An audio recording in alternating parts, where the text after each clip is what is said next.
Hello everyone and welcome back to our YouTube channel.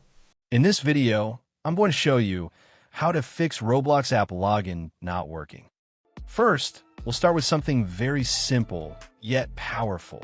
So over the time, apps store temporary files to load faster, but sometimes those files get corrupted and the app starts acting weird. To resolve this issue, we will first head over to our device settings. From here, scroll down and tap on General. Once you're in the General Settings tab, look for iPhone Storage option and tap on it. Over here, you can either search for the app or you can scroll down and look for it. Then tap on the app. On the next screen, you need to tap on the Offload app option. A confirmation pop-up will come up. Now tap on the Offload app option here.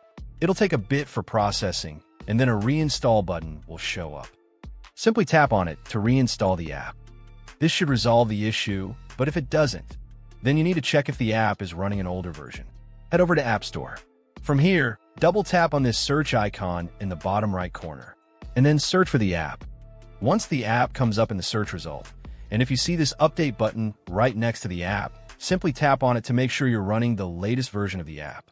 However, if you continue to encounter this issue, then you will need to completely reinstall the app, which usually resolves the problem. Head over to this screen the way we did before. And over here, tap on the Delete App option here to uninstall the app from your device. A confirmation pop-up will come up. Now tap on the Delete option here. Once uninstalled, open up App Store and search for the app in the search bar.